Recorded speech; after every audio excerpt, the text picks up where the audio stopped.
Chapter 1. The Gilded Cage. The dimly lit back room of the sakaya hummed with the low thrum of fermentation, a sweet, yeasty aroma mingling with the heavier, almost cloying fragrance of sandalwood incense, its smoke curling lazily towards the low ceiling. Weak afternoon light filtered through the aged paper of the shoji screens, some panels patched with darker squares, hinting at years of wear, bled into the room, casting elongated shadows that danced with the rising steam from Surebu's cup of warm sake. Across the low, lacquered table, its surface scarred with the rings of countless forgotten cups, sat Lord Hiroshi. His silk robes, a muted shade of indigo, embroidered with subtle waves, spoke of considerable wealth.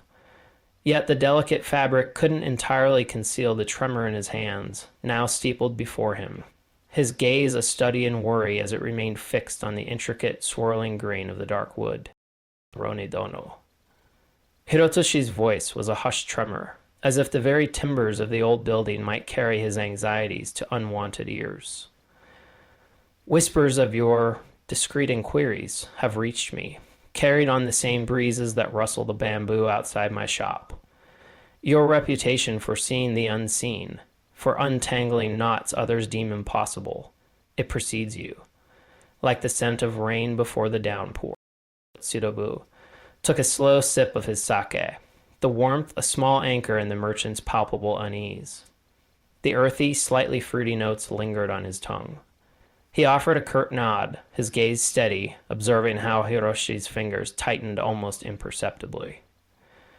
Whispers are like the wind, Lord Hiroshi. They carry truth and falsehood with equal ease, rustling through the eaves of rumor. What truth do you wish me to sift from the currents in Kaio? Hiroshi, who finally lifted his eyes, and Surebu saw the raw unease that flickered within their depths, a stark contrast to the shrewd intelligence he usually saw when dealing with others of his stature. It was the look of a man haunted by something he couldn't name, a shadow clinging to his usually jovial countenance. It concerns Lord Ito, his passing. It was not natural, Ronidono, despite what the magistrate in his infinite expediency would have you believe. The magistrate speaks of illness? Surebu inquired, his tone neutral, allowing Hiroshi to elaborate without prompting. Hiroshi's lips thinned, the corners turning down in a grim line. It speaks of a sudden ailment, a weakness of the heart that struck him down in the night. But I knew Ito-san well, Ronidono. We have shared tea and business for 20 years, triumphs and small misfortunes. He was a man of robust health, booming laughter echoing through the marketplace only days before, a sound as familiar as the creak of my shop's sign in the wind. This silence that has fallen upon him is unnatural, like a sudden stillness in the heart of a storm. There are dark whispers, Ronidono, of something else entirely. Whispers of what? Surebu pressed gently, sensing the merchant's reluctance to voice the more superstitious fears. Tobushi hesitated, his gaze darting towards the closed shoji, as if expecting unseen eyes to pierce through the paper. He leaned forward, the rich scent of his silk kimono a blend of sandalwood and something faintly floral, face baguette, of curses, of ancient grudges, long buried but perhaps now unearthed, of things best left undisturbed, in the realm of old wives' tales and fearful imaginings. He leaned closer still, his voice dropping to a near whisper. But I cannot leave it undisturbed, Ronidono. Ito Nimura, Ito Amura, Ito no Mara. I know Nisumi Odatsu. He was a friend. And I fear this is not the end. A shadow has fallen over Kaio, and I feel its chill reaching us all. He reached into the wide sleeve of his kimono, the silken fabric rustling softly like dry leaves, and produced a heavy pouch. The embroidered crane on its surface seemed to watch Surebu with a silent intensity. He slid it across the lacquered table, the dull thud of the gold within speaking volumes. Here is a down payment for you to uncover the truth of what befell Lord Ito, Ronidono. And if you find that something darker is at play, something that claws at the soul of our town, and you end it, there will be more. Much more. The peace of Kaio is worth any price. Shibu's gaze flickered to the pouch, its weight a tangible promise. Then back to Hirotoshi's troubled faith, the lines of worry etched deeper now in the dim light. It wasn't merely the gold that piqued his interest, but the palpable fear that clung to the wealthy merchant, a fear that seemed to seep into the very air of the room. Wealth offers many comforts, but it is no shield against true terror. In his experience, such deep-seated fear often had roots in something far more substantial than mere superstition, something that logic alone could not easily dispel. "Tell me what you know, Lord Hiroshi," Suteibu said, his voice low and steady, cutting through the merchant's anxiety. "Tell me everything, no matter how insignificant it may seem. Even the smallest pebble can trigger a rock slide." Hiroshi proceeded to recount the events leading up to Lord Ito's death, his voice laced with a growing anxiety, his hands now clasped tightly on the table. He spoke of the subtle unease that had been creeping into Kaio in recent weeks, hushed conversations in the shadowed corners of the marketplace, fleeting glimpses of unfamiliar faces that vanished as quickly as they appeared, a pervasive sense of watchful eyes that prickled the skin. He described the unsettling stillness of Lord Ito's body, discovered by a servant in the early hours of the morning, the lack of any struggle, the inexplicable terror etched on his features, a silent scream frozen in time. He mentioned the baffled pronouncements of the local physician, a man known for his pragmatism, who could find no physical cause of death, muttering about a sudden cessation of life force, words that now echoed with a chilling resonance. As Hiroshito spoke, Suteibu listened intently, his gaze unwavering, absorbing every detail, every hesitation. He noted the merchant's subtle hesitations, the details he seemed reluctant to share, the undercurrent of fear that suggested he knew more than he was willing to reveal, perhaps even feared to articulate. The gilded cage of Kaio, with its outward appearance of prosperity and tranquility, was harboring secrets, and the unnatural death of Lord Ito had cracked its polished surface, revealing a glimpse of the darkness beneath. This darkness now threatened to engulf them all. Later that evening, as the last rays of the setting sun painted the sky in bruised purple and blood-orange hues, casting long shadows that stretched and distorted familiar shapes, Suteibu found himself standing before the imposing gates of Lord Ito's estate. The once vibrant garden, usually filled with the cheerful chirping of birds and the gentle murmur of water features, was now shrouded in an unsettling stillness, the meticulously pruned pine trees and blossoming cherry trees casting long skeletal shadows in the fading twilight. Nervous town guards, their faces pale in the dying light, stood watch, their hands resting uneasily on the hilts of their swords, their eyes darting nervously into the deepening gloom. The sweet, cloying scent of plum blossoms hung heavy in the air, a stark and unsettling contrast to the palpable dread that permeated the grounds, clinging like a shroud. He gained entry with a curt word to the guards, mentioning Lord Hiroshi's deep concern and his expertise in such delicate matters. They eyed his simple attire with suspicion, the worn fabric contrasting with the estate's opulence. Still, the weight of Hiroshi's name and the unspoken fear in the air seemed to outweigh their reservations, and they allowed him to pass through the heavy wooden gate. Suteibu moved slowly through the garden, his senses on high alert, the silence amplifying every slight sound, the rustle of leaves in the evening breeze, the distant cry of a night bird. The perfectly raked gravel crunched softly beneath his sandals, each step echoing in the unnatural silence, a stark reminder of the life so abruptly extinguished here. He observed the subtle details, the disturbed patch of earth near a moss-covered stone lantern, as if something had been hastily buried or uprooted, the faint indentation in the soft moss beneath a flowering bush, suggesting someone had knelt there recently. Then, his gaze fell upon it. Nestled amongst the fallen petals of a pristine white camellia, almost hidden from view against the dark earth, lay a small shard of obsidian. Its surface was unnaturally smooth and intensely reflective, catching the last sliver of the dying light like a captured star, a tiny point of darkness gleaming in the twilight. As he knelt and carefully picked it up, a strange coolness emanated from the stone, a coldness seeping into his very bones, leaving a lingering chill despite the mild evening air. It felt ancient, alien, and undeniably significant, a silent testament to something beyond the natural order. Turning the obsidian shard over in his fingers, feeling its smooth, almost glassy texture, Sutebu felt a prickle of unease deepen into a growing certainty that the death of Lord Ito was no mere happenstance, no sudden illness. He was stepping into something far more intricate and dangerous than he could comprehend, a darkness that whispered of forgotten rituals and unseen forces. Chapter 2. Shadows of Silk. The following morning unfurled with a deceptive tranquility, the kind that often precedes a storm. Fractured by the delicate, pale pink blossoms of the overhanging cherry trees, sunlight painted the dusty streets of Kaio in shifting, dappled patterns of light and shadow, momentarily softening the harsh edges of the wooden building. Yet beneath this veneer of peace, the underlying tension remained, a taut string vibrating beneath the surface of everyday life, threatening to snap at any moment. The marketplace, usually a riot of sounds and colors, though bustling with a forced activity, lacked its usual vibrant energy. Laughter was muted, like birdsong after a hawk's shadow passes, and conversations were conducted in hushed tones, the memory of Lord Ito's inexplicable death hanging in the air like a persistent, unwelcome guest.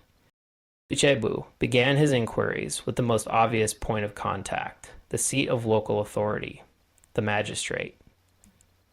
Lord Hideo was a man whose authority seemed to emanate less from genuine wisdom or competence, and more from the sheer weight of his brocade robes stiff with gold thread, and the sternness of his perpetually furrowed brow. A permanent scowl etched into his fleshy face. He received Sudeu in a spacious yet somewhat cluttered office within the town hall. Scrolls, tied with faded silk cords, lined the walls, gathering dust in the corners, and a half-eaten bowl of sticky white rice, abandoned mid-meal, sat precariously close to a teetering stack of official documents sealed with red wax. The air within the room was thick with the musty scent of old paper and the faint sour odor of unwashed linen. "Ronin," Hideo grunted, his gaze dismissive, barely glancing up from the document he pretended to read as he gestured vaguely towards a thin cushion on the worn tatami floor. "Lord Hiroshi speaks highly of your unconventional methods. I trust you will not disrupt the fragile peace of Kaio with unnecessary speculation and wild theories." Lord Ito succumbed to a sudden illness. Though admittedly perplexing in its specifics, the physician's report is quite clear on this matter. Surebu settled onto the cushion, his posture composed and alert, a silent contrast to the magistrate's slouch. The rough texture of the tatami beneath him was familiar. "With respect, Magistrate Dono, the whispers among the townsfolk suggest otherwise. Fear breeds easily in the dark corners of uncertainty, and the cause of death, as you admit, remains a mystery to them." Hideo's face tightened, flushing slightly. Superstition and idle gossip, the tools of the ignorant and the fearful. My concern is maintaining order and quelling this foolish unrest, not chasing shadows and indulging in baseless fantasies. He tapped a thick scroll bound in dark leather on his desk, the sound sharp in the otherwise still room. "My investigation, based on the physician's findings and the lack of any obvious signs of foul play, is concluded." Sutebu's keen eyes scanned the room, taking in the details the magistrate seemed oblivious to. The nervous tremor in Hideo's hand as he tapped the scroll, the way his gaze flickered away whenever Sutebu held his own for more than a fleeting moment, the beads of sweat that had begun to form on his temples despite the cool morning air. Yet Lord Hiroshi, a man of considerable standing and influence within Kaio, needed outside assistance. A man of his pragmatism would not be swayed by mere idle gossip. "Why is that, Magistrate Dono?" Hideo's face flushed a deeper shade of red. "Hiroshiman is excitable, prone to flights of fancy, especially when grief clouds his judgment. He mourns his friend, naturally, but there is nothing more to this, nothing at all." Surebu let the silence hang in the air momentarily, the unspoken skepticism of palpable presence in the room. He then shifted tack, his voice smooth. Lord Ito was a man of significant influence, his dealings reaching beyond Kaio's borders. Did he have any known enemies? Any recent disputes, perhaps with other powerful figures or merchant houses? Hideo hesitated, a flicker of something unreadable. Perhaps annoyance, perhaps fear crossing his heavy features before he quickly masked it. There are always business rivalries in a town such as ours. Petty squabbles over contracts, disagreements over pricing. Nothing of consequence would lead to such an unfortunate event. Their exchange yielded little substance. But Sutibu gleaned a crucial insight. The magistrate was either willfully ignorant, had a massive blind spot due to his sense of authority, or actively concealed something, perhaps out of fear or complicity. The dismissal was too swift, the pronouncements too firm, lacking the nuance of genuine inquiry. His next visit took him to the Enmei Temple, perched serenely on the hill overlooking the sprawling town of Kaio. The air here was noticeably cleaner, carrying the sharp resinous scent of pine from the surrounding groves, and the faint sweet smoke of burning incense that spiraled lazily into the clear sky. The head priest, Master Kojin, received him in a tranquil garden, a small oasis of meticulously waked gravel patterns and ancient stone lanterns, their surfaces softened by moss and time. Kojin was an older man, his face a roadmap of wrinkles that spoke of countless seasons, his eyes holding a profound, knowing wisdom that seemed to penetrate beyond the surface. His movements were slow and deliberate, each gesture imbued with a quiet grace. "Ronin Dono," Kojin said, his voice a low murmur, like the gentle rustling of bamboo leaves in a soft breeze. "Lord Hiroshi spoke of your coming, his words carrying the weight of a troubled heart. A troubled spirit seeks solace in the shadows of our town, disturbing the harmony." Surebu bowed his head respectfully, the scent of the temple's incense, a blend of sandalwood and something earthier, filling his nostrils. "The death of Lord Ito has sown a deep unease, Master Kojin. The magistrate dismisses it as mere illness, but others, including Lord Hiroshi, sense a darker hand at play, a discord in the natural order." Kogen's gaze, though gentle, was piercing, as if he could see the turmoil within Surebu himself. "Death is a part of the great cycle, Ronin Dono, the inevitable turning of the wheel, but sometimes the threads are pulled unnaturally, disrupting the delicate balance, leaving a tear in the fabric of life." He gestured towards a weathered stone statue of Jito, its serene face offering silent comfort. "The anxieties of the people are palpable, a heavy weight in the air. They speak of omens, of forgotten spirits awakened by some unseen transgression." Surebu observed the temple grounds. Monks in simple robes moved with quiet purpose, their soft chanting a low, continuous hum in the background, a constant thrum of devotion.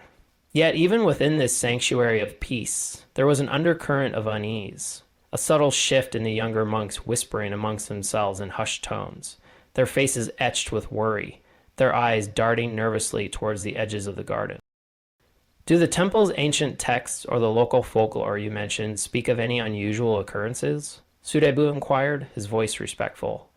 "Any rituals, any beliefs that might shed light on the unnatural circumstances surrounding Lord Ito's death?" Kogen's eyes seemed to gaze into the distant past, reflecting the wisdom of generations. "There are old stories, Ronin Dono, passed down through centuries, tales of shadowy entities that dwell in the liminal spaces between worlds, and of forgotten rites meant to appease them. But these are meant as warnings, cautionary tales for children, not as explanations for the present events." He paused, his gaze sharpening slightly as if a particular memory had surfaced. A small neglected shrine is nestled deep in the western hills, almost swallowed by the encroaching wilderness. It is said to be dedicated to unbenevolent spirits, which demand a certain reverence. Some believe it was once a place of darker practices, rituals, best left undisturbed. Before leaving the temple, as the sun slowly descended towards the horizon, casting long shadows across the meticulously swept paths, Suebu encountered a young acolyte named Ren. Unlike the other monks, whose expressions were carefully neutral or openly worried, Ren's eyes held a spark of restless curiosity, a flicker of something akin to fear mixed with a morbid fascination as he observed Suetibu. As Suetibu departed, Ren approached him hesitantly, his small hands fidgeting with the edge of his simple robe. "Ronin dono," he whispered, his voice barely audible above the gentle chirping of cicadas in the nearby trees. I have heard things. Snippets of conversations between the older monks, old wives' tales perhaps. But they speak of a black mirror and a terrible hunger for life force. He glanced around nervously, expecting to be overheard, before continuing in a rushed tone. My grandmother, before she passed, used to tell stories of a cult that practiced no data, forbidden arts, drawing power from the very essence of living beings, leaving their victims hollow. Ren's eyes widened with a genuine childlike fear. They were said to leave no marks, no wounds, only emptiness. Suetibu regarded the young acolyte intently, sensing a genuine fear beneath the surface of the whispered words. "These are just stories, you say? Tales to frighten children?" Ren swallowed hard, his Adam's apple bobbing in his thin neck. "But my grandmother swore they were true. She said they worshipped something cold and unyielding that demanded life." Suetibu thanked the young man, the acolyte's words adding another layer of unsettling possibility to the mystery, a chilling echo of the physician's vague pronouncements. The black mirror and the draining of life force resonated with the strange stillness of Lord Ito's body, painting a picture far more sinister than mere illness. His final visit of the day, as the sky deepened into hues of amber and gold, was to the opulent mansion of Lord Akito, a wealthy silk merchant whose estate sprawled within the town's most affluent district, and a known rival of the deceased Lord Ito, whose dealings often clashed. Akito received him in a lavishly decorated salon, the air thick with the rich scent of exotic silks and the delicate aroma of expensive porcelain. Servants moved with silent efficiency, offering fragrant green tea and delicate jewel-toned sweets arranged on ornate platters. Akito himself was a man of smooth, almost oily words, and an even softer, practiced smile. So as Suetibu detected a glint of something hard and calculating beneath the polished veneer, a subtle tension in the set of his jaw. "Ronin dono," Akito said, his voice silken, each word carefully measured. "Lord Hirohushi seems to have a flair for the dramatic. Ito-san's passing was regrettable, a loss for the merchant community. But such things happen. Life is fleeting, like the cherry blossoms in spring." Suetibu observed the merchant's surroundings, the ostentatious display of wealth, the subtle, almost imperceptible tension between Akito and his subservient servants. A flicker of something akin to fear in their averted gazes. The opulence felt jarringly out of sync with the pervasive fear gripping the town, like a brightly painted mask concealing a festering wound. "Oryo Uro, Ito was your competitor in several significant ventures, was he not?" Suetibu asked, his tone direct, cutting through the pleasantries. Akito's smile didn't waver, but his eyes narrowed almost imperceptibly. "We had business dealings. Friendly competition is the natural ebb and flow of the market. Nothing more personal than the price of tea, Ronin dono." But his gaze flickered for a fraction of a second towards a shadowed corner of the room, betraying a hint of something darker, a fleeting glimpse of a hidden unease. As the day drew close, casting long skeletal shadows across Kaio, a chilling discovery rippled through the already tense town. Another body was found in the secluded, lantern-lit courtyard of a renowned geisha house, usually associated with pleasure and artistry. This time it was a prominent moneylender known for ruthlessly collecting debts and the many enemies he had likely accrued over the years. Like Lord Ito, there were no visible wounds, no signs of struggle. He was found kneeling beside a small stone fountain, his face frozen in a silent scream, his life force seemingly extinguished, leaving behind only an empty shell.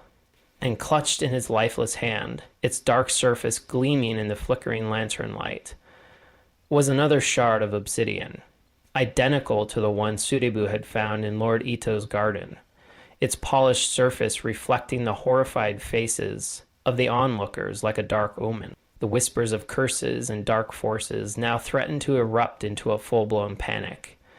And Sutebu knew, with a grim certainty that settled like a cold stone in his gut, that the shadows of Silk were growing longer, and the killer, or whatever force was at play, was far from finished. Chapter 3. Whispers in the Temple. The weight of the second obsidian shard in his palm felt cold and ominous, a tangible link between two inexplicable deaths, its smooth, dark surface reflecting the grim possibilities swirling in Sudebu's mind. The fear in Kaio had curdled into a palpable dread, thick and suffocating, the once bustling streets now hushed and wary. Sudebu returned to the Enmei Temple, drawn by Master Kogen's earlier mention of local folklore and the unsettling shrine in the Western Hills. He sought out the reclusive scholar, Kenji, hoping his unique understanding of the town's deeper history could shed light on these disturbing events. He found Kenji hunched over a precarious stack of ancient scrolls in his dust-filled study, the air thick with the scent of aged paper and forgotten knowledge. The second death, another obsidian shard, Sutebu, stating, placing the dark fragment on a cleared section of a scroll depicting faded constellation. Kenji's frail fingers, stained with ink, trembled slightly as he picked up the shard, holding it to the weak light filtering through the paper screens. His eyes, usually clouded with a distant scholarly gaze, sharpened with a flicker of something akin to recognition and unease. This stone, it is not native to these lands. It speaks of a darkness old beyond reckoning. He turned the shard over, his brow furrowed. Are tales, fragmented whispers in the oldest temple archives, of rituals involving such stones.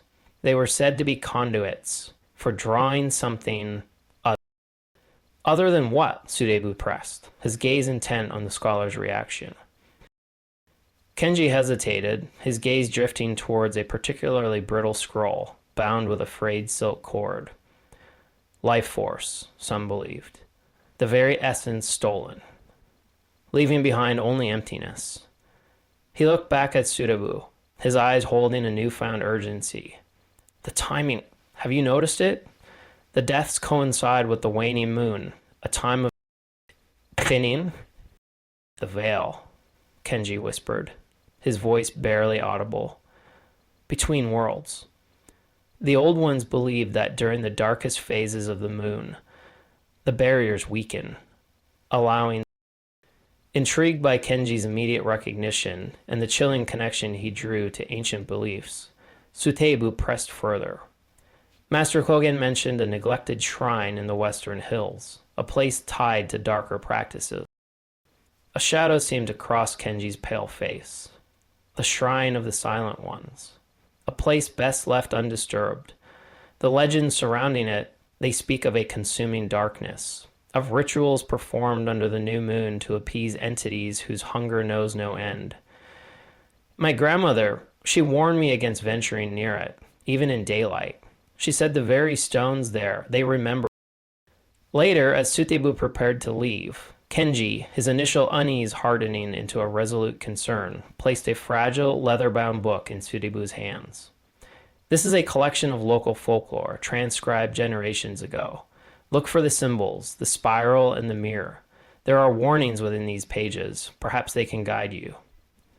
His grip tightened on Sudebu's arm, his eyes filled with a desperate plea. Be careful, Ronin. You are treading on ground that has been stained by darkness for centuries. Sudebu returned to the Enmei Temple, drawn by Master Kogen's earlier mention of local folklore and the unsettling shrine nestled in the Western Hills, a place steeped in forgotten tales. The serene atmosphere of the temple grounds, usually a balm to the troubled soul, felt subtly altered, the usual tranquility tinged with a nervous energy that clung to the air like morning mist. Even the rhythmic chanting of the monks, usually a soothing drone, seemed to carry a note of unease, a low hum of apprehension that vibrated through the ancient stones. He sought out Master Kogen, finding the elderly priest tending to a small rock garden, his wrinkled hands carefully adjusting the placement of a weathered stone. The silence between them was initially comfortable, a shared moment of quiet contemplation. The gentle trickle of water from a bamboo spout, its rhythmic tsukubaya, was the only sound breaking the stillness. But beneath the surface, Sutebu sensed a shift in the priest's usual calm. "The second death," Sutebu began, his voice low, respectful, cutting through the gentle sound of the water. "It mirrors the first in its strangeness." And another shard of obsidian was found clutched in the victim's hand. Kogan's brow furrowed, the deep lines etched into his forehead deepening as his gaze remained fixed on the carefully arranged stones, each holding a silent significance. The darkness deepens then, casting longer shadows. The whispers will grow louder, feeding the fear, and fear can be a dangerous current, Ronin Dono. It can sweep away reason and lead even the most steadfast to rash and regrettable action. "You mentioned old stories, Master Kogchen." Sutebu pressed gently, his gaze steady on the priest's thoughtful face. "Tales of the Western Shrine, of darker practices that linger in the memory of the land. Can you tell me more about these forgotten paths?" The priest sighed softly, like the rustling of dry leaves in autumn. "The shrine has been neglected for generations, its roof bowing under the weight of time and moss. It predates even this temple, its origins lost in the mists of antiquity. Local legends, passed down through hushed voices around crackling fires, speak of it being a place where ancient rites were performed, rituals meant to appease entities that dwell in the periphery of our world, and the spaces between waking and dreaming. Some say they demanded a price, a tribute to their shadowy existence." "What kind of price was whispered in these old tales?" Sutebu inquired, his curiosity piqued by the priest's somber tone. Kogan hesitated, his gaze drifting towards the distant, hazy outline of the western hills. "Life force," some whispered in fear. "The very essence of being, the vital spark that animates us." "But these are just stories, Ronin Dono, meant to warn children against straying into the wilder, untamed parts of the hills, where the veil between worlds is said to be thin." Sutebu's logical mind, trained in observation and deduction, struggled with the implications. Could these deaths truly be the result of some ancient ritual, some supernatural entity feeding on the life force of Kaiou's citizens? He had always relied on tangible evidence, on the observable world. Yet the lack of physical wounds, the shared unsettling presence of the obsidian shards, defied rational explanation, leaving him adrift in an uneasy sea of possibilities.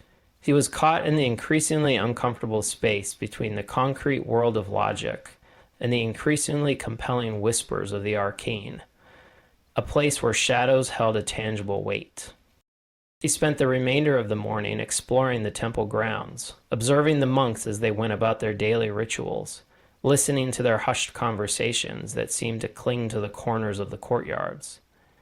Some spoke of divine retribution for some unknown sin, their faces etched with religious fervor. Others of malevolent spirits stirred from their slumber, their eyes wide with superstitious dread. He noticed a small group of younger acolytes huddled together in a secluded corner, their faces pale as they recounted fragmented tales they had overheard from their elders, their voices barely above a whisper. When Sutebu approached, they fell silent, their eyes wide with fear and suspicion, wary of this outsider in their sacred space. One older monk, a stern-faced man with a rigid posture and eyes that held a fierce, unwavering faith, regarded Sutebu with open hostility, his disapproval radiating like a palpable heat.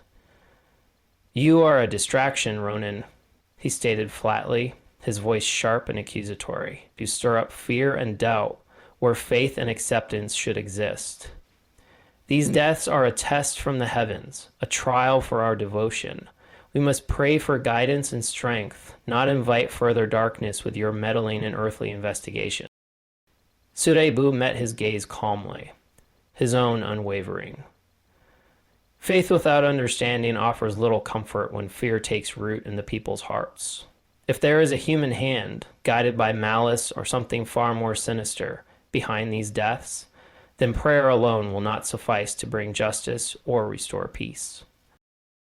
The monk scoffed, a harsh, dismissive sound, and turned away, muttering under his breath about the arrogance of outsiders who sought to disrupt the sacred order.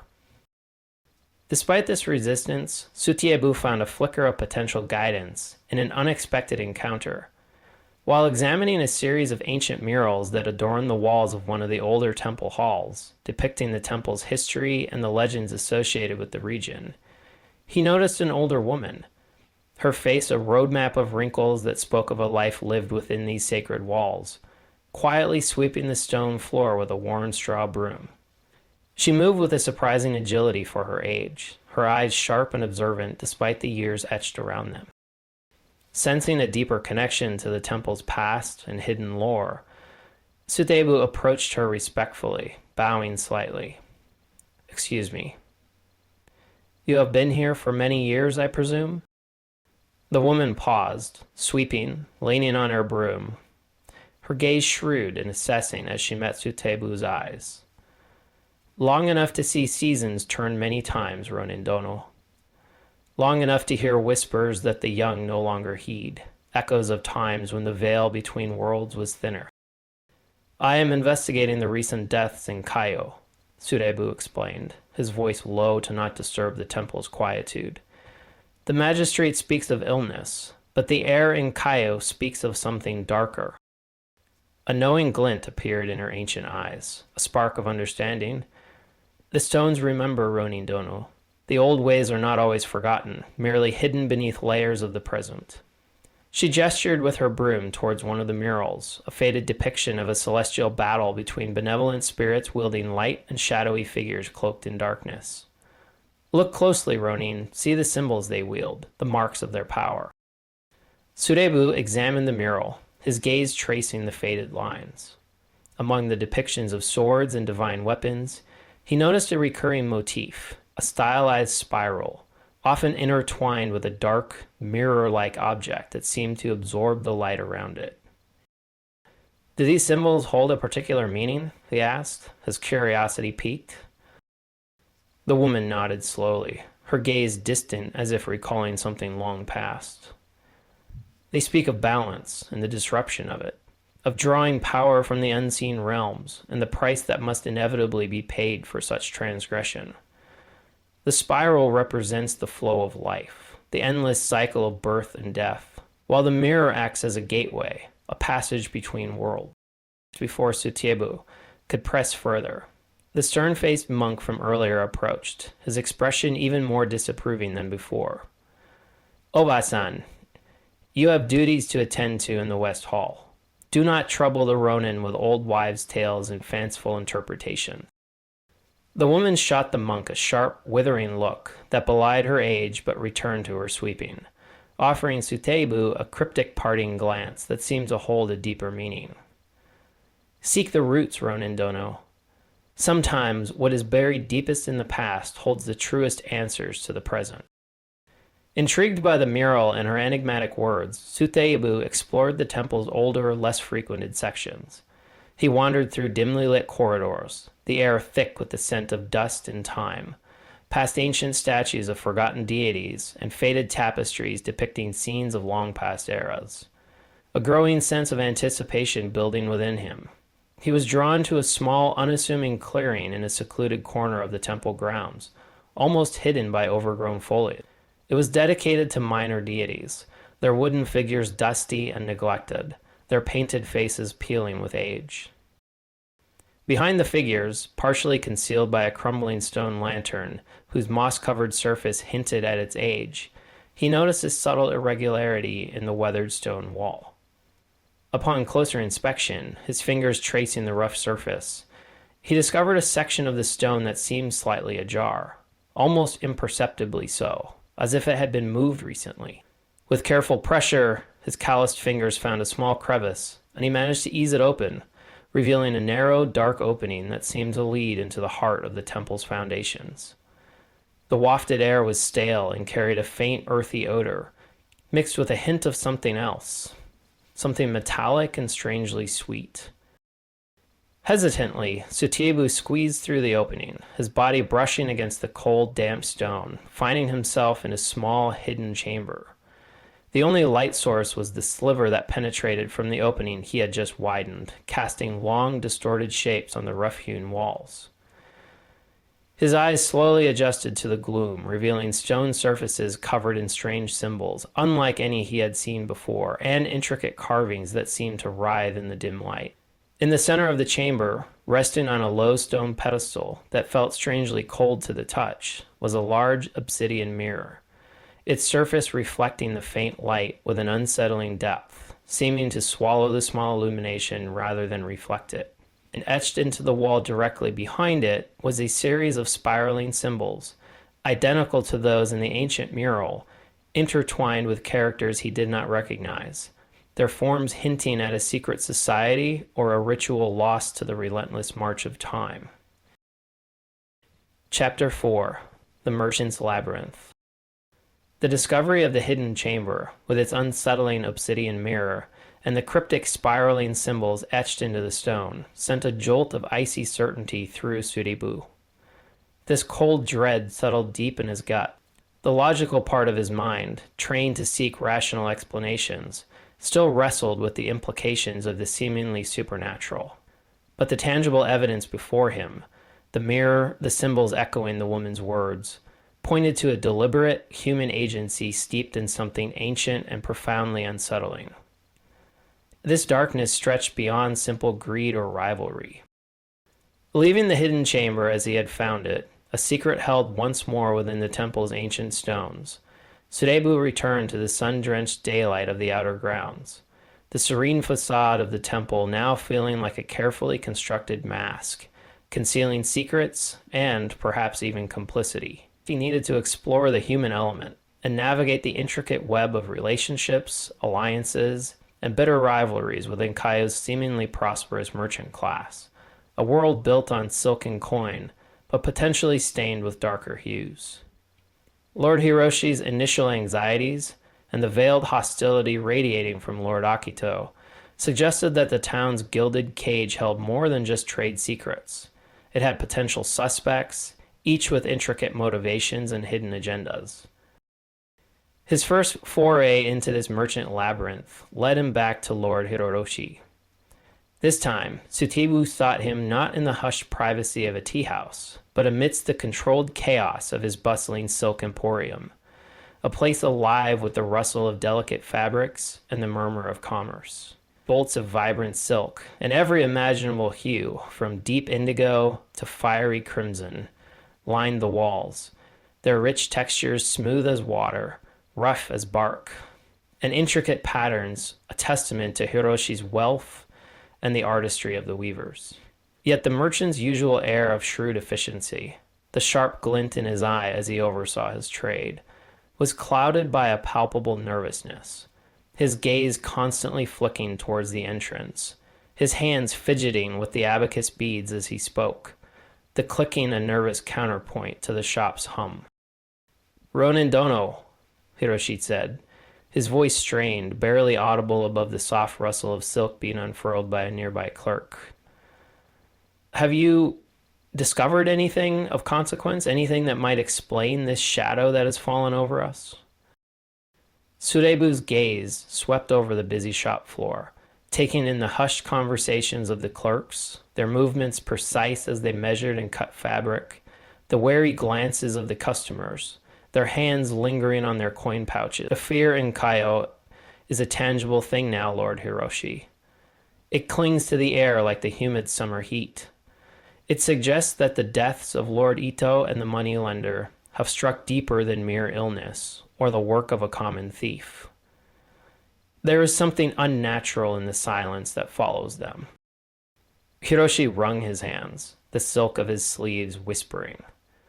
The magistrate. He insists it is the work of some rogue element, a disgruntled debtor, a common criminal seeking coin. But I do not believe it, Ronin Dono. There is a coldness, a precision that speaks of something far more calculated. You mentioned rivalries within the merchants, Surebu prompted, his gaze returning to Hiroshibu's anxious face. Lord Ito and Lord Akito, for instance. What was the true nature of their competition, beyond the usual jostling for trade? Hiroshi hesitated, his eyes darting towards a group of elegantly dressed customers, examining a bolt of crimson silk, their ears perhaps too attuned to their conversation. He lowered his voice further, leaning closer to Suribu, the scent of expensive incense clinging to his robes. Vied for more than just coin, Ronin Dono. They competed for influence, for the lucrative contracts with the daimyo's household, which could make or break a merchant's fortune. With his long-established reputation and perhaps a more honorable approach to business, Itonan was generally more successful and respected by the elder statesmen. On the other hand, Akito-san is ambitious, driven by a relentless hunger for more.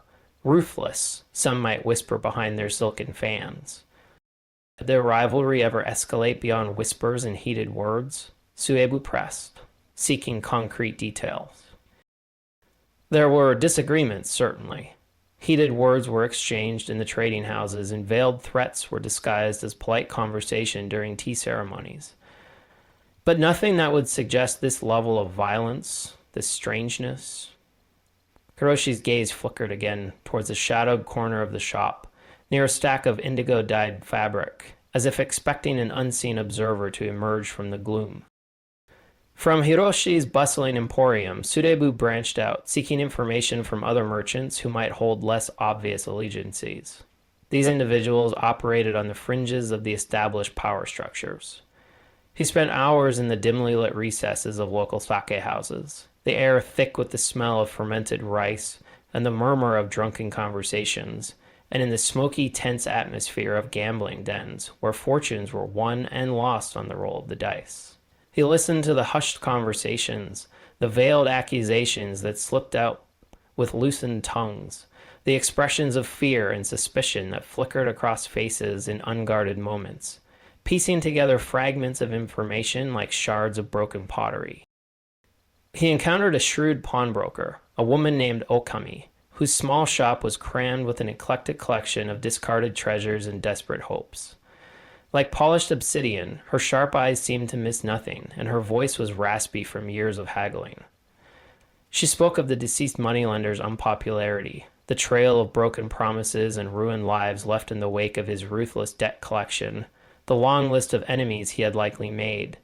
With a knowing smirk, she also hinted at Lord Akito's precarious financial situation, a carefully guarded secret beneath his outward display of extravagant wealth, suggesting that Ito's sudden demise might have conveniently eliminated a significant obstacle to Akito's ambitions. Akito-san always had a hunger for more than he possessed, Okami said, her fingers tracing the intricate carving on an ivory netsuke. And desperation, Ronin Dono, can drive even the most refined man to dark and unsavory deeds. Another figure who piqued Tsuchibu's interest, a name that surfaced in hushed whispers in the less reputable corners of Kaio, was a reclusive scholar named Kenji. He lived in a dusty, book-filled house on the edge of town, which smelled of aged paper and forgotten knowledge. He was rumored to possess an unsettling understanding of obscure histories and forgotten lore, delving into areas most preferred to ignore. When Surebu sought him out, after navigating a maze of narrow, winding alleyways, he found Kenji surrounded by towering stacks of ancient scrolls, the air thick with the scent of dried ink and the faint mustiness of centuries. Kenji was a frail man, his skin pale and almost translucent, but his eyes were piercing, holding a sharp intelligence that seemed to see beyond the immediate present, as if he carried the weight of ages within his gaze. "Lord Hiroshi sent you," Kenji said, his voice a dry whisper, like the rustling of brittle parchment. "He seeks answers in the shadows, where the light of reason often fails to penetrate." Sutebu nodded, his gaze taking in the chaotic yet somehow ordered arrangement of scrolls and books that filled the small house. "The deaths in Kaio are unnatural, Scholar Dono. I understand you uniquely understand the town's deeper history, the currents that flow beneath the surface." Kenji's gaze drifted towards a particularly ancient-looking scroll, its edges frayed and yellowed with time. Kaio has seen many things come and go, Ronin Dono. Prosperity and plague, peace and bloodshed, the rise and fall of families and fortunes. And beneath it all, some currents run deep, traditions and beliefs that are not easily forgotten, echoes of a time when the world was seen through different eyes. He spoke of old families with long-held secrets, passed down through generations in hushed whispers, of rituals performed in the town's early days, when Kai'o was but a fledgling settlement clinging to the edge of the wilderness, of beliefs that lingered in the shadows of the present, shaping events in unchilling ways. He mentioned a local legend, a chilling tale of a consuming darkness that occasionally resurfaced when the balance of the world was disturbed, demanding a tribute, a price to be paid. Shinji's knowledge was undeniably intriguing, offering a potential historical context for the unsettling events plaguing Kai'o. However, his pronouncements were often veiled in allegory and obscure references, making it challenging to discern concrete leads. His words painted a tapestry of possibilities rather than a clear path forward. He seemed more like a keeper of forgotten lore, a chronicler of shadows, than a direct source of information about the present danger. His very ambiguity only deepening the unsettling atmosphere that clung to Kai'o. As Suteibu pieced together the fragmented information he had gathered, a picture began to emerge, suspicion beginning to coalesce with increasing weight around Lord Akito. His known rivalry with Lord Ito, the rumors of his precarious financial situation, and the subtle unease Suteibu had felt during their brief meeting, painted a portrait of a man with motive and perhaps the desperation to act on it. Yet the ritualistic nature of the deaths, the complete absence of physical wounds, and the recurring, unsettling presence of the obsidian shards still felt incongruent with a simple act of murder, driven by greed or business rivalry, suggesting a darker, more complex force at play. As dusk began to settle over Kai'o, painting the sky in hues of deepening purple and bruised orange, casting long, distorted shadows that stretched across the deserted streets, Suteibu found himself walking along a narrow, deserted alleyway behind the Sakaya, where he had first met Lord Hiroshi. The air was still and silent. The usual sounds of the evening, the distant strumming of a shamisen, the laughter spilling from nearby establishments, were strangely muted, as if the town itself held its breath. Suddenly, a heavy shadow detached itself from the deeper darkness of a recessed doorway. Before Suteibu could fully react, a rough, calloused hand clamped brutally over his mouth, stifling his cry, and a sharp, searing pain lanced through his side just beneath his rib. He felt the cold, unmistakable press of steel against his flesh. Laced with a chilling menace, a low, guttural voice whispered in his ear, the breath hot and foul. "You pry too deep, Ronin. Some stones are best left unturned, their darkness undisturbed. Leave Kai'o, and forget what you have seen, forget what you have learned. If you don't, the fate of Itoman and the moneylender will be a gentle mercy compared to what awaits you in the shadows." The grip on his mouth tightened, cutting off his air, the blade pressing harder against his ribs, a cold promise of pain. Suteibu struggled, his hand instinctively reaching for the familiar katana hilt beneath his worn kimono. Still, the confined space of the alley and the suddenness of the attack put him at a significant disadvantage, his movements clumsy and restricted. He felt a surge of adrenaline, his senses sharpening despite the burning pain in his side and the lack of air. He shifted his weight, throwing his attacker slightly off balance, a momentary disruption. The hand over his mouth loosened for a fraction of a second, enough for him to grunt a muffled warning, a desperate attempt to alert anyone nearby. But before he could fully break free, another figure emerged silently from the deeper shadows at the alley's entrance, blocking his escape. He was tall and imposing, his face completely obscured by the darkness of the narrow passage, but the unmistakable glint of steel in his hand, catching the faint light spilling from a nearby lantern, was a clear and present threat. Suteibu knew, with a grim certainty that settled like ice in his veins, that he was outnumbered, trapped in a deadly embrace. The threat was no longer a subtle warning, but a stark declaration. His investigation had struck a raw nerve, and someone powerful in Kai'o, connected to the darkness he was beginning to uncover, permanently wanted him gone. The obsidian mirror's dark reflection seemed to loom in the shadows of his mind, a silent promise of further bloodshed if he continued to seek the truth hidden within Kaio's gilded cage. Chapter 5. Reflections of Fear. Cold steel, though mercifully shallow, had bitten deep enough to steal Sutibu's breath and paint the grimy stones of the alleyway a darker shade. Trapped between the unseen attacker's stifling grip and the looming figure blocking his escape, the glint of steel in the newcomer's hand a silent promise, Sutibu knew this was more than a warning. This was an execution in the making. His hand clawed uselessly at the vice-like grip over his mouth, the rough calluses digging into his flesh. Panic, a cold serpent, began to coil in his gut, a sensation he fought to suppress, recalling the disastrous consequences of fear from battles past. A surge of adrenaline, sharp and desperate, coursed through him. He twisted violently, the sudden movement eliciting a grunt of surprise from his captor and a searing lance of pain from his wounded side. The grip loosened infinitesimally, enough for a choked, guttural sound to escape his throat, a desperate primal cry swallowed by the oppressive darkness of the alley. It was a futile gesture, he knew, but the instinct to survive, honed by years on the edge of a blade, was a stubborn thing. Then, with a swiftness that belied his size, the figure blocking the alley's entrance moved, not to attack, but to issue a low, hissed command, a voice that seemed to slither from the shadows themselves. Enough. We made our point.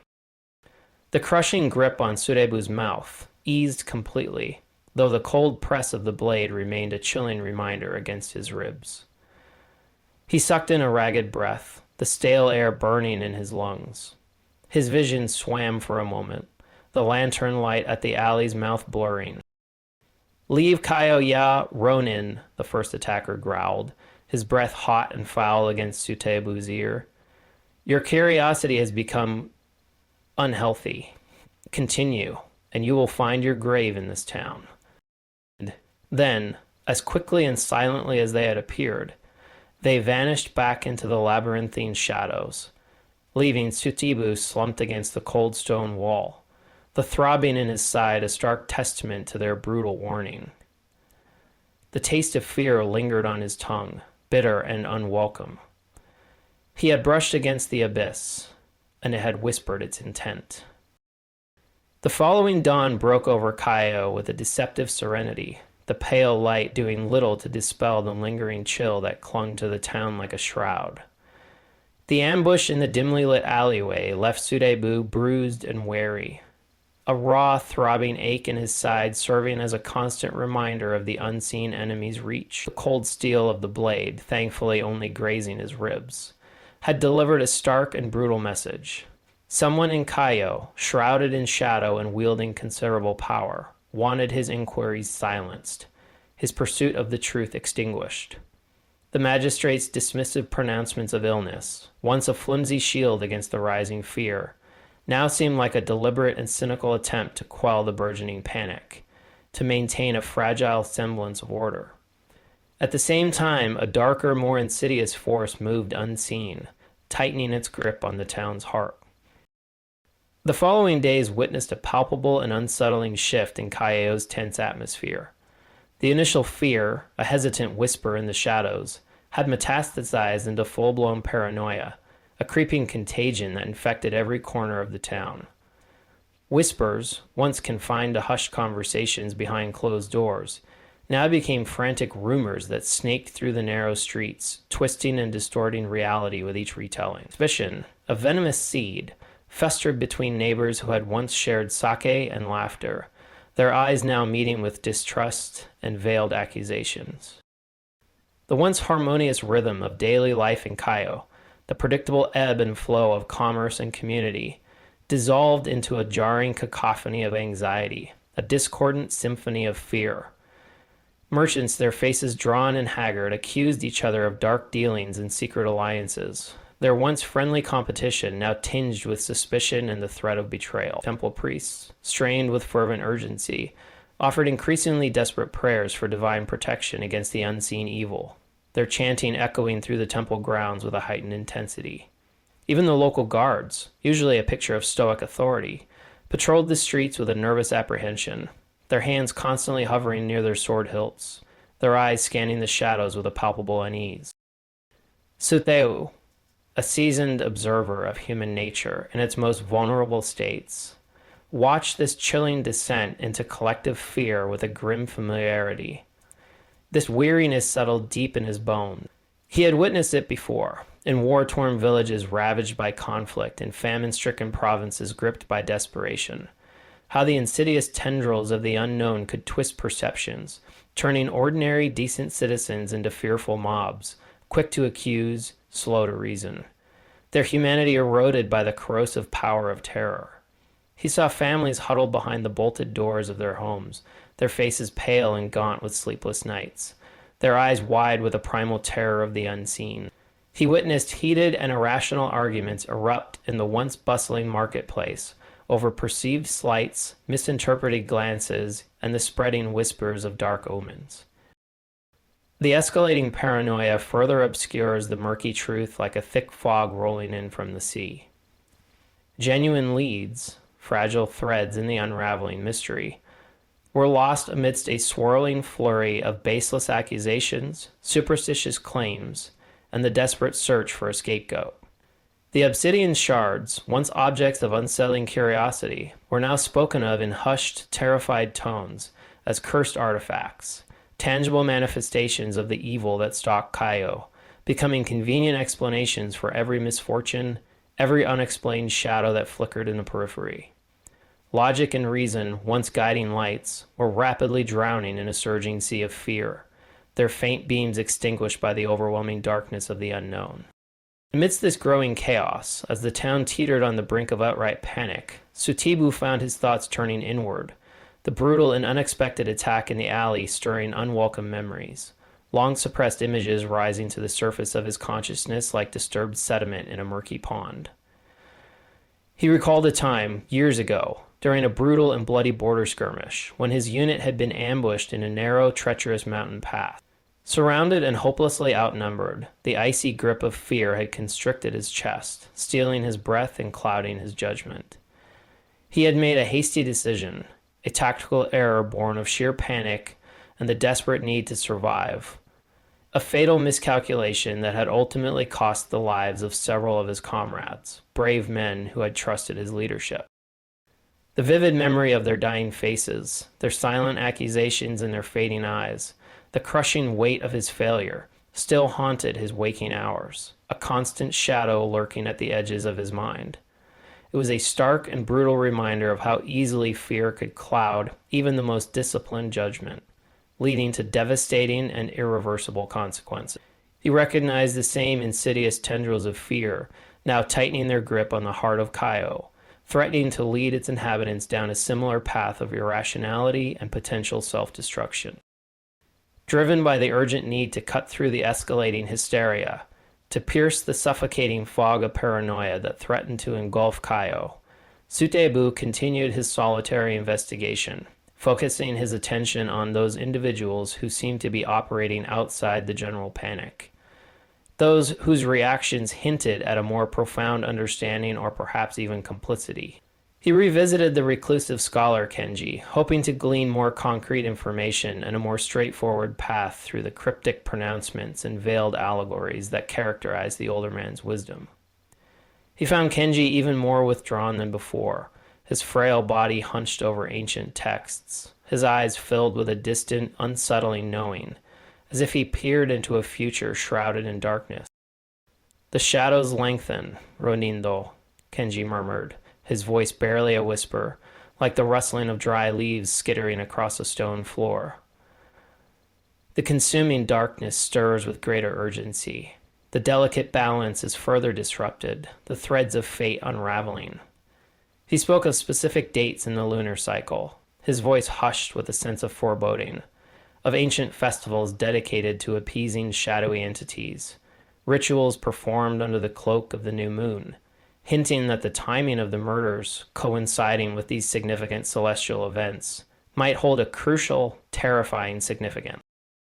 Tsurebu also sought out the enigmatic older woman at the Enmei Temple, hoping for further insight into the strange and unsettling symbols he had seen etched into the walls of the hidden chamber, the spiral, and the mirror that seemed to hold a key to the unfolding mystery. He found her in the same quiet corner of the temple, sweeping the same worn stone floor with her ancient broom, her movements as deliberate and measured as before. Her presence a small island of calm amidst the town's growing storm. "The spiral and the mirror," Sutibu began, his voice low, respectful, breaking the rhythmic swish of her broom.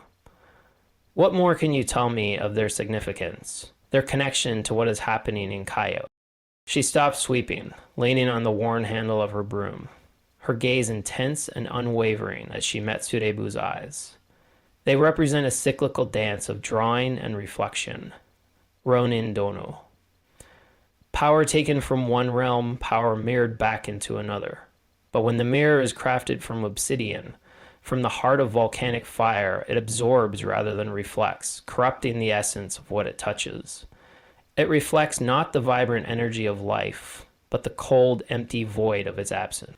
She spoke of ancient rituals performed under the new moon's dark shroud, clandestine gatherings in secluded, forgotten places, a hunger that could never be truly satisfied, a darkness that craved endless sustenance.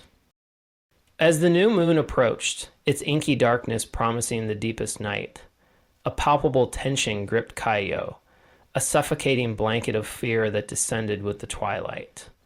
The nights were eerily silent, the usual sounds of nocturnal life, the chirping of crickets, the distant howl of a dog strangely absent, as if even the natural world held its breath in anticipation of some unseen horror. The townsfolk barricaded themselves within their homes, their shutters tightly closed, their faces pale with terror, as they huddled together, praying for the dawn.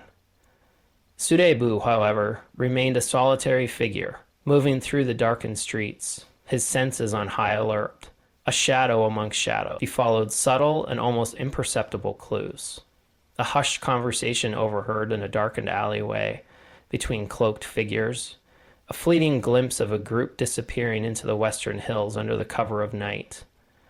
The faint lingering scent of an unfamiliar cloying incense carried on the still night air. His relentless persistence, his unwavering determination to uncover the truth, finally led him to the neglected shrine Master Kogen had mentioned, nestled deep within the gnarled embrace of the western hills. Under the cloak of the new moon's profound darkness, the dilapidated structure, its roof sagging and its stone walls crumbling, took on an even more ominous air, where shadows seemed to possess a tangible weight. The air was heavy with an unnatural stillness, a silence pressed against his ears, broken only by the rustling of unseen leaves in the night breeze, a sound that seemed to whisper secrets in the darkness. Concealed behind a dense cluster of overgrown bushes, their thorny branches snagging at his worn kimono, Surebu observed a clandestine gathering. A group of figures, their faces hidden by the deep cowls of dark robes, moved with a disturbing ritualistic precision around a makeshift altar constructed from rough-hewn stones, and in the center of the altar rested a large obsidian mirror, its polished surface gleaming faintly in the scant moonlight that filtered through the dense foliage, a dark focal point for their unsettling ceremony. Low, guttural chanting filled the air, the words alien and disturbing, vibrating with a palpable malevolence. Surebu watched, his senses reeling, as one of the hooded figures raised a ceremonial dagger, its blade glinting ominously in the dim light, catching the faint luminescence of the moon. He could not discern their faces, hidden deep within the shadows of their hoods. Still, the deliberate, synchronized movements of the group, their unwavering focus on the obsidian mirror, and the oppressive, unnatural atmosphere that clung to the clearing left no doubt in his mind. This was the hidden group, the source of the terror that gripped Kaio, the orchestrators of the inexplicable deaths. He was witnessing a ritual, a dark and forbidden practice, that somehow formed the terrifying link to the seemingly random killing. The whispered tales of forbidden arts and a consuming darkness had found their horrifying reality in the heart of the silent hills. Chapter 6. The Heart of Darkness. The site of the clandestine ritual, bathed in the eerie glow of moonlight filtering through the dense canopy, solidified Surebu's grim suspicions into a cold, hard certainty. The low, guttural chanting, the dark obsidian mirror reflecting the distorted faces of the hooded figures, the air thick with a palpable sense of ancient malevolence. It all pointed to a deliberate, organized force operating beneath the surface of Kaio's prosperity, a hidden current of darkness feeding on fear and death. He had glimpsed the beating heart of this darkness, and now he needed to understand its twisted motivations, to confront the individuals who orchestrated this unsettling dance of death, their hands stained with the life force of the innocent. Remaining concealed behind the dense foliage until the ritual concluded, and the hooded figures, like shadows dissolving into the deeper night, dispersed in various directions, Sutebu carefully observed their movements, his senses honed by years of tracking and silent observation. Several of them seemed to melt back towards the more affluent parts of town, their bearing, even in the darkness, suggesting a familiarity with power and influence, the confident set of their shoulders and the way they carried themselves hinting at their status. One figure, however, lingered at the makeshift shrine, their posture radiating an unmistakable aura of authority, a silent command that seemed to linger in the air even after the others had departed. This individual, taller than the rest, and adorned with subtle yet distinct markings woven into the dark fabric of their robes, perhaps a symbol of their rank within the cult, seemed to be the focal point of the ritual, the conductor of their dark symphony. Shibu, moving with the practiced silence of a seasoned ronin, a shadow amongst shadows, shadowed this figure through the winding paths of the western hills and back towards the town. The individual moved with a confident stride, their path deliberate and unwavering, eventually leading Sutebu to a secluded estate nestled amongst meticulously manicured gardens on the outskirts of Kaio.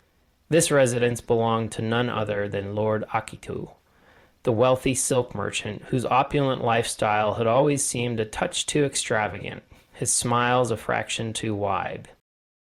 The revelation sent a cold wave of sharp and unwelcome understanding through Sutebu. Akito's ambition, the subtle yet palpable hostility he had directed towards the deceased Lord Ito during their brief encounter, the veiled air of ruthlessness that clung to him like the expensive perfume he favored, all clicked into place with a disturbing finality. The opulence of his estate, the carefully cultivated image of a prosperous merchant, now seemed less like a display of deserved wealth and more like an elaborate mask, concealing something far more sinister. This darkness thrived in the shadows of silk and coin. Under the thick cover of the new moon's darkness, the air heavy with the scent of night-blooming jasmine from Akito's gardens, Sutebu infiltrated the seemingly impenetrable walls of the estate. The grounds were guarded, but not with the overt vigilance one might expect for a simple merchant's residence. Instead, there was a subtle air of secrecy, of watchers who moved unseen amongst the carefully sculpted hedges and beneath the boughs of ancient trees, their presence felt rather than seen. Surebu navigated the labyrinthine pathways, his senses alert for the slightest sound, the faintest movement, the prickle of unseen eyes. The manicured lawns felt strangely silent, the usual nocturnal sounds of insects muted, as if even nature held its breath within these walls. He eventually found Akito in a private chamber in a secluded wing of the mansion. The air within was thick with the same strange, cloying incense he had smelled at the makeshift shrine in the hills, its sweet, almost sickly aroma clinging to the heavy velvet drapes and the polished rosewood furniture.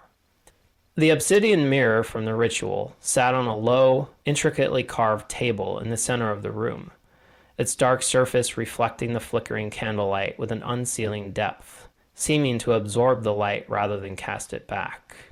Akito, his dark hood now removed, revealing a face usually composed and smooth, but now contorted with a fanical intensity, paced before the mirror, his shadow stretching and distorting on the silk-covered walls, his gaze fixed on its unyielding surface.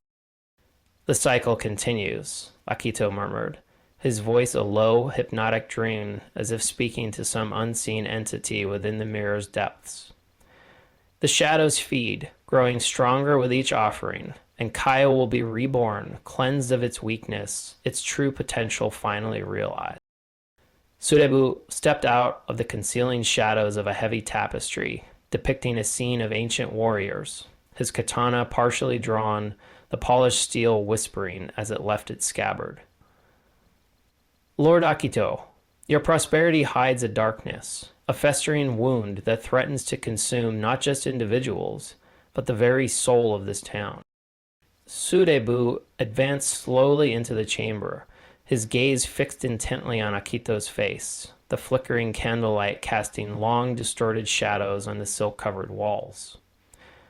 This new Kaio you speak of, it demands a terrible price, the taking of life under the dark of the new moon. Akito's lips curled into a sneer. A necessary shedding, Ronin, for those who cannot see the glorious future. The future you see reflected in that obsidian mirror. Surebu's eyes flickered to the dark artifact on the low table.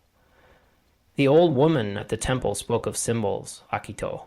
The spiral, representing the flow of life, but twisted, intertwined with a dark mirror. It becomes a conduit for draining that flow, especially when the moon offers its darkest face. A flicker of something, surprise, perhaps even a hint of fear, crossed Akito's fanatical gaze.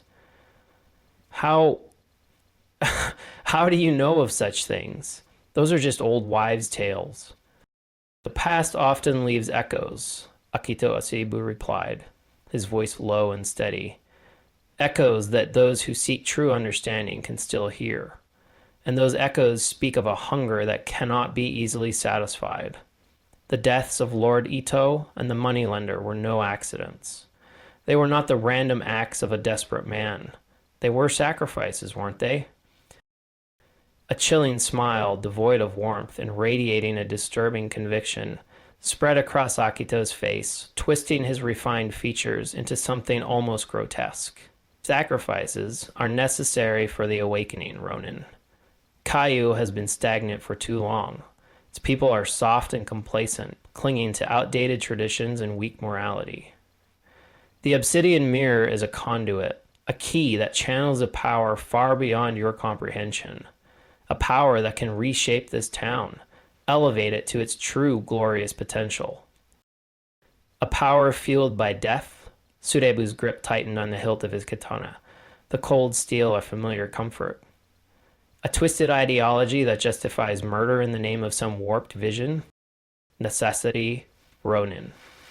A shedding of the old, withered skin to make way for the vibrant new.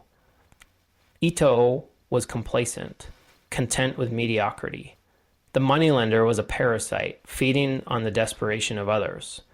They represented the stagnation that held Kaio back from its destiny. The mirror demands a balance, a release of life force to fuel its ascension. Akito's eyes gleam with an unsettling fervor, reflecting the candlelight almost unnaturally. You cannot understand. You cling to the mundane, to the limitations of your mortal, unenlightened world. A tense psychological battle of wits ensued, the air thick with unspoken accusations and chilling justifications. Tsutaibu probed Akito's motives, trying to understand the genesis of his twisted ideology.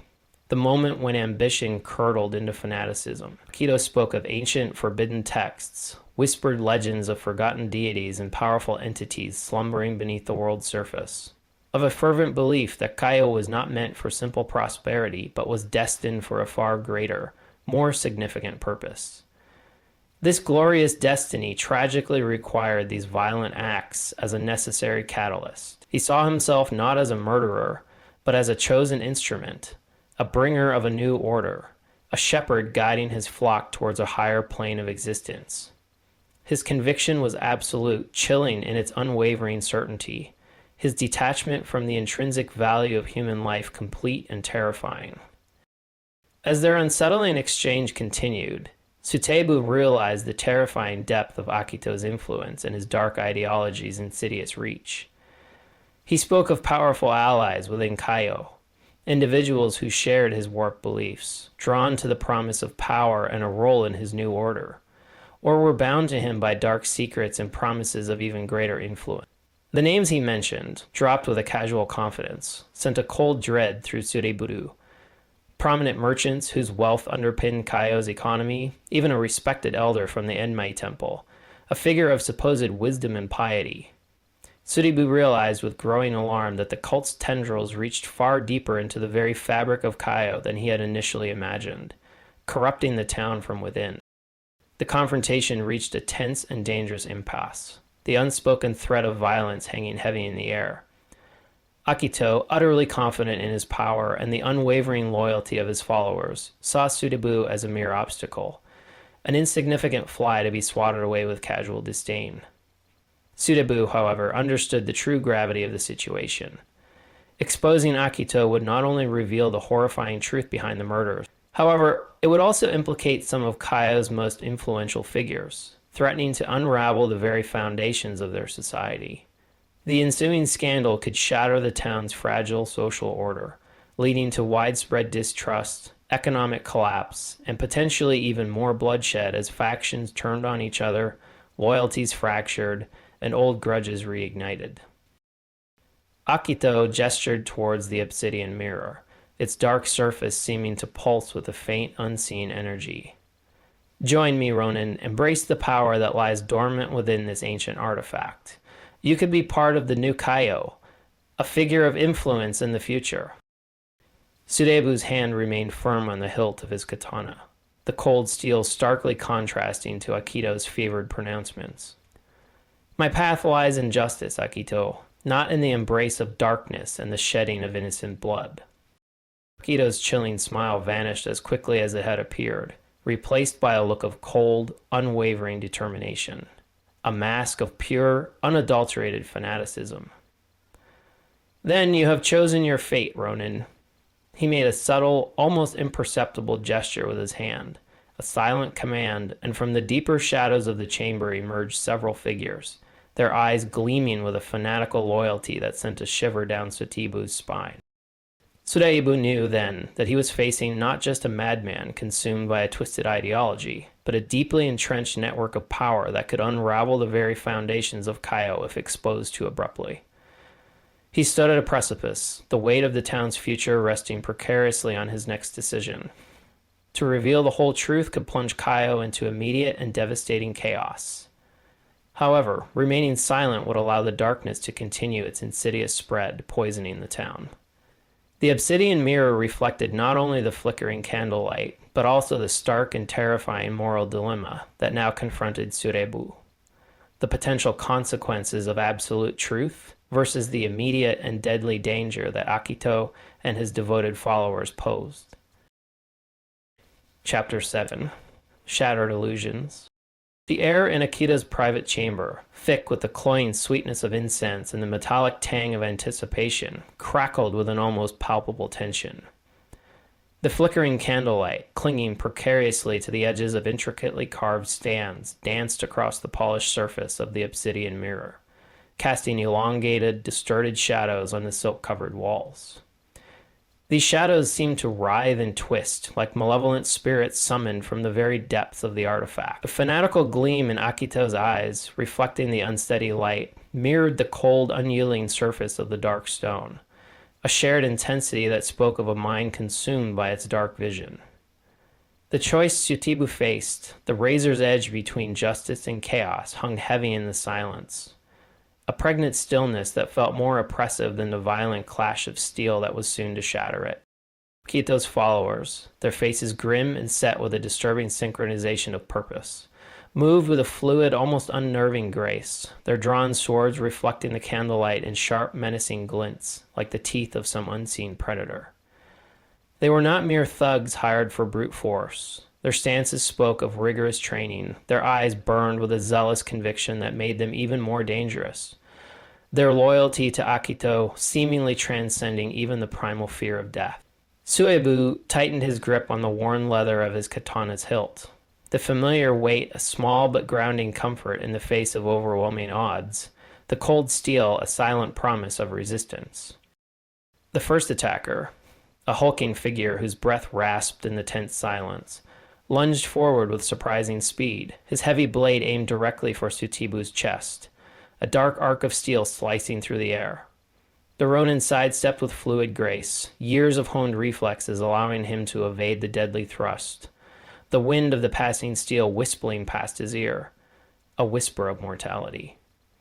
In the same seamless motion, Tsuchibu's katana flashed, a silver arc in the dim light. It met the attacker's downward swing with a jarring shower of sparks that momentarily illuminated their contorted faces. The impact reverberated up Tsuchibu's arm, a testament to the brute force behind the blow, a stark reminder of the danger he faced. Another attacker pressed forward immediately, feinting high with a swift, distracting movement before aiming a low, sweeping strike at Tsuchibu's legs, attempting to unbalance him. Years of relentless training allowed Tsuchibu to react instinctively, his body coiling like a spring as he leaped over the whistling blade, his worn sandals barely clearing the polished wooden floor. As he landed with a silent grace, he brought his katana down in a swift, precise strike, the keen edge biting deep into the attacker's shoulder, severing muscle and bone. A guttural cry of pain erupted in the chamber, quickly followed by the sickening thud of a body hitting the floor, the heavy sound echoing in the sudden stillness. Though clearly devoted to Akito and fueled by fanatical fervor, the remaining followers hesitated for a fraction of a second. Their advance faltered as they witnessed the swiftness and lethal efficiency of Tsuchibu's movements. The ease with which he dispatched their comrades gave them a momentary pause, a flicker of doubt in their zealous eyes. Akito, however, remained impassive near the obsidian mirror, his gaze fixed on Tsuchibu with a chilling, almost detached calm, as if observing a fascinating but ultimately insignificant spectacle.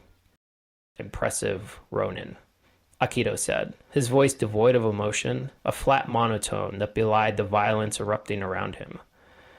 "But you cannot stand against the tide, against the will of the Ancient Ones." He made another subtle, almost imperceptible gesture with his hand, a silent command that seemed to reignite the fanaticism in his followers' eyes, and the remaining attackers surged forward with renewed ferocity, their movements now imbued with a desperate, almost suicidal intensity. The chamber erupted into a whirlwind of steel and shadow, the flickering candlelight casting grotesque shapes on the walls as blades clashed and scraped, the metallic screech echoing off the stone walls, a discordant symphony of violence. Tsuchibu moved like a phantom, weaving through the relentless attacks, deflecting thrusts with precise parries, and countering with lethal efficiency, each movement honed to a razor's edge. He focused on economy of motion, and each strike aimed to disable or incapacitate. However, his opponent's wild, zealous fury made it chillingly clear that they would fight to the bitter end, their loyalty unwavering even in the face of certain death. One attacker, wielding a heavy iron tetsubo, swung the blunt club in a vast, devastating arc, the wind of its passage rustling Tsuchibu's hair as he ducked beneath the blow, the sheer force of the weapon capable of crushing bone.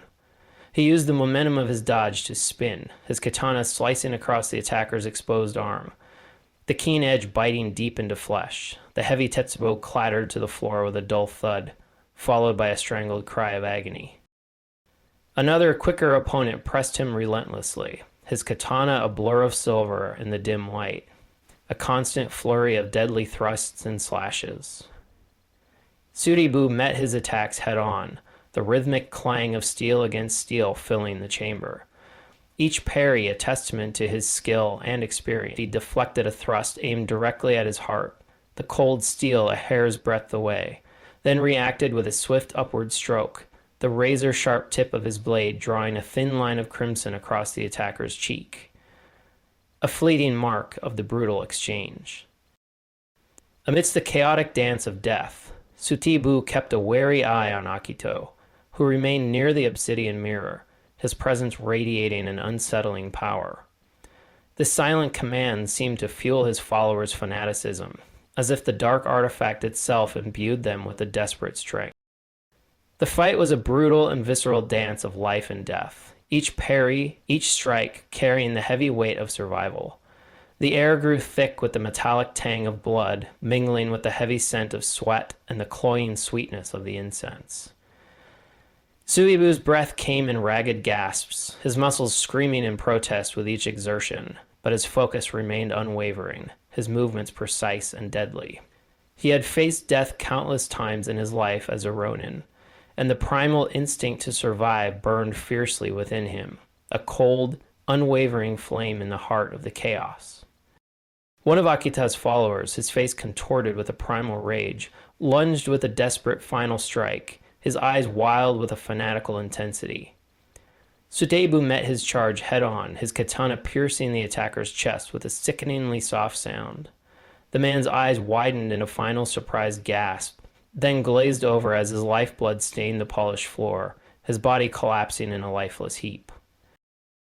Only one of Akito's initial group remained standing, his sword arm trembling visibly, his face pale with a stark terror that mirrored the corpses at his feet.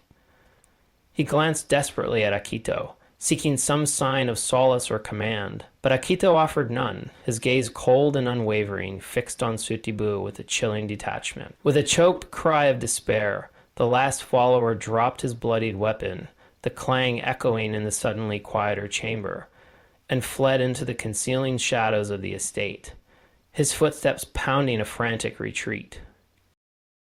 Sutebu stood amidst the fallen, his katana dripping crimson, the weight of the slain heavy in the silence.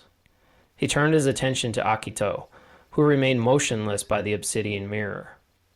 His composure finally began to crack, a flicker of something akin to fear replacing the earlier fanaticism in his eyes. "You cannot stop what has begun, Ronin," Akito hissed, his voice laced with a desperate urgency, the earlier calm shattered. "The power of the mirror. It is beyond your mortal comprehension, an ancient force that cannot be denied." Sutebu advanced slowly across the blood-soaked floor, his gaze fixed intently on Akito's face, his weariness momentarily forgotten in the face of the remaining threat. "Your illusions are shattered, Akito. The fear you so carefully cultivated, and the power you so desperately sought through death and darkness end here, tonight." Akito's hand, trembling slightly, reached out and touched the smooth, cold surface of the obsidian mirror. A faint, dark energy seemed to emanate from the artifact, a subtle swirling of shadow that enveloped his hand, then snaked up his arm. His eyes, reflecting the candlelight, now glowed with an unnatural, malevolent light, a chilling transformation. "You underestimate the Ancient Ones, Ronin," he snarled, his voice now distorted, imbued with a guttural resonance that seemed to echo from the depths of the earth. "Their hunger cannot be denied. Their awakening is at hand." With a guttural cry that sounded less human and more like the roar of some ancient beast, Kito lunged at Sutebu, his movements now imbued with a desperate, unnatural strength, fueled by his twisted belief and the dark energy emanating from the shattered remnants of the mirror. Sutebu met his charge head-on, their blades clashing one last time, the impact sending a shockwave through his arms. But this time, Akito's attack carried a frenzied, almost superhuman power, a terrifying testament to the dark forces he had sought to command. The sheer force of the blow knocked Sutebu back, his footing momentarily lost on the slick floor. Akito pressed his advantage, his blade a whirlwind of dark energy, a desperate flurry of lethal strikes. Sutebu parried desperately, feeling the strain on his weary muscles, knowing he had to sever Akito's connection to the mirror, the source of his unnatural strength. Seizing a momentary opening in Akito's frenzied assault, a fleeting lapse in his defense, Sutebu sidestepped a wild, sweeping attack and lunged forward, not with his bloodied blade, but with a swift, powerful kick, his worn sandal connecting with the low table upon which the obsidian mirror rested. The impact sent the dark artifact crashing to the stone floor with a resounding crack, shattering into a dozen jagged, light-absorbing pieces. And with the mirror's destruction, the unnatural glow in Akito's eyes flickered violently and died, the unnatural strength draining from his body as if a vital cord had been severed. Akito stumbled back, his face now a mask of shock and utter disbelief, his eyes wide with a horrifying realization. The The fanatical energy that had coursed through him moments before vanished completely, leaving him looking frail, defeated, and utterly mortal once more. "No," he whispered, his voice a broken, childlike lament, his gaze fixed on the shattered remnants of the mirror, as if his very soul had been fractured along with the dark artifact. "The power, it is gone. They are silent." The fight was over. The immediate physical threat had been neutralized. But the chilling names Akito had spoken, the influential individuals entangled in his dark cult, echoed ominously in Sutiebu's mind, a looming shadow over the fragile victory. Exposing them would undoubtedly plunge Kaiu into chaos, potentially destroying the delicate balance and the fragile peace the town desperately needed. Yet to remain silent, to allow such corruption to fester within the heart of the community, would leave the door open for the darkness to rise again, perhaps in an even more insidious form. The weight of his decision pressed down on him, heavy and inescapable, a burden far greater than the physical toll of the battle. The shattered illusions of Akito's power revealed a more profound, more complex truth, leaving Sutiebu at a precarious crossroads, the uncertain fate of Kaeo hanging precariously in the balance. Chapter 8. The Price of Truth. The immediate aftermath of the brutal battle in Akito's private chamber hung heavy in the air, thick and suffocating, a silence more profound and unsettling than the violent clash of steel that had echoed moments before. Surebidu's ragged breathing rasped in the stillness, the only sound breaking the oppressive quiet. Akito lay sprawled amidst the shattered remnants of the obsidian mirror, its dark magic now inert, his eyes vacant and staring, the feverish light of fanaticism extinguished, leaving behind only the dull glaze of death. His devoted followers, their zealous fury finally silenced by the sharp finality of steel, lay scattered across the blood-soaked tatami, their sacrifices ultimately futile. Surebu, his body aching, his kimono torn and stained, slowly surveyed the carnage, the flickering candlelight casting long, dancing shadows on the silk-covered walls. Shadows that seemed to mock the stillness, writhing like the malevolent spirits Akito had so desperately sought to appease. The air was thick with the metallic tang of blood, a coppery scent that clung to the back of his throat, mingling with the cloying, sickly sweetness of the strange incense that still burned in a small, ornate censer, its smoke curling upwards like a ghostly shroud. He had confronted the very heart of the darkness that had gripped Kaio and silenced its beating.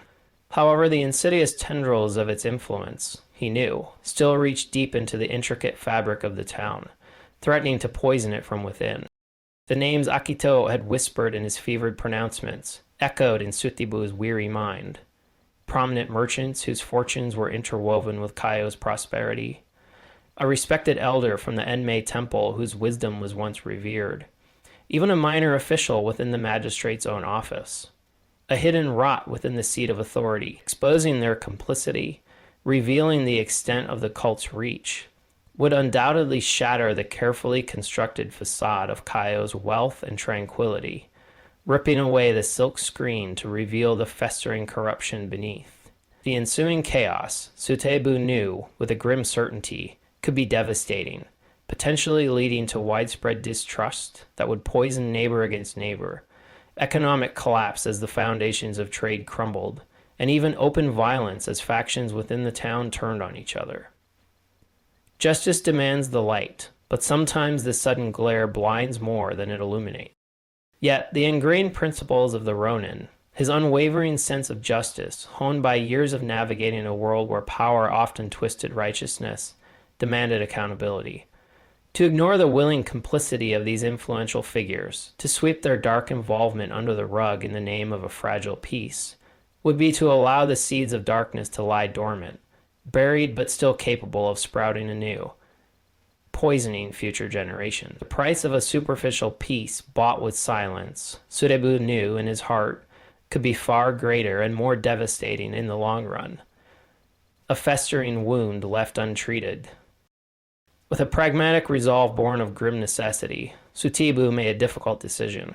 He carefully gathered the surviving evidence, the jagged obsidian shards that still held a faint, unsettling coolness to the touch. Akito's journals filled with his twisted ideology and the damning names of his followers, and the ceremonial dagger, its blade still stained with the residue of dark rituals. He knew he couldn't reveal everything at once, not without plunging Kaio into immediate and irreparable turmoil. His approach needed to be strategic, a careful and deliberate unraveling of the conspiracy, like painstakingly untangling a Gordian knot, minimizing widespread chaos while ensuring that justice, however delayed, would ultimately be served. His first step, as dawn painted the sky in pale gray and hesitant pink hues, was to return to Lord Hiroshi. The tea merchant's usually jovial face, now etched with deep lines of worry and exhaustion, awaited news in his dimly lit study, the air thick with the stale scent of burnt lamp oil. When Tsutebu recounted the night's violent events, the chilling revelation of Lord Akito's central role, and the horrifying existence of a secret cult, visibly shook him, his hands trembling as he poured a cup of weak tea. But when Tsutebu spoke of the others, the influential figures Akito had named in his delirious pronouncements, Hiroshi's face paled further, the color draining from his cheeks, leaving him looking ashen.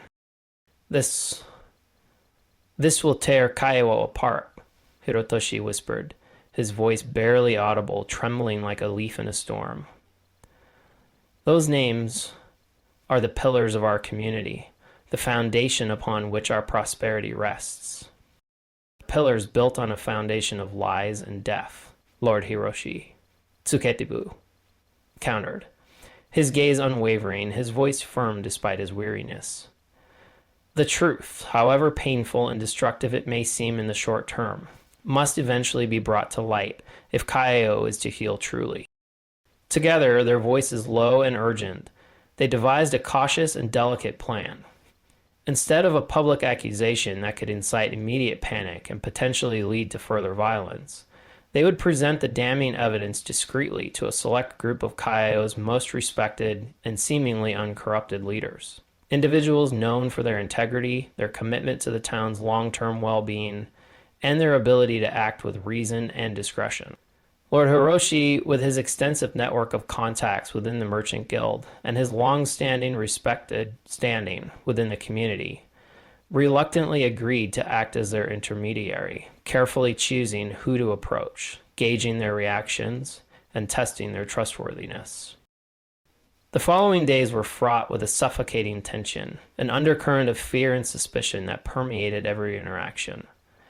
Tsutebu remained a silent shadow, a watchful presence in the background, observing as Hiroshi cautiously revealed carefully curated fragments of the horrifying truth.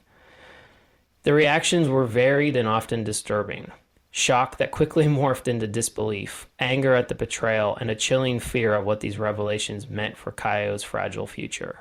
Yet the evidence, particularly Akito's meticulously detailed journals, provided an undeniable and disturbing testament to his madness and the terrifying extent of his influence. One by one, the implicated individuals were confronted in secret. Some, consumed by a desperate fear of public exposure and the ruin of their reputations, attempted to silence Tsutebu or Lord Hiroshi through veiled threats, whispered promises of wealth, and increasingly frantic bribes. Others, seemingly trapped by their past involvement and the fear of Akito's power even in death, offered weak and unconvincing denials, their eyes betraying their guilt. The respected temple elder, his face a mask of disbelief and horror when confronted with the evidence linking him to ancient forbidden texts and Akito's inner circle, finally broke down, his voice choked with tears as he confessed his misguided belief in Akito's promises of a new Kaio, a vision that had blinded him to the darkness at its core. Kenji's warnings echoed in Tsutebu's mind. The rot ran deep, even within the sacred walls. The magistrate, Lord Hideo, initially remained steadfast in his blustering denial, stubbornly clinging to his earlier pronouncements of natural illness and dismissing the unfolding revelations as baseless rumors spread by malcontents. However, when presented with irrefutable evidence, including a coded message within Akito's journal that chillingly implicated a close associate within his own office, a man Hideo had trusted implicitly, his carefully constructed facade of authority and competence finally crumbled. Shame, fear of public disgrace, and the sudden realization of his vulnerability finally compelled him to cooperate, albeit grudgingly. The conspiracy unraveling was a slow, painstaking process, like carefully untangling a knot of rotten silk, each revelation pulling at the fragile threads of Kaido's social fabric.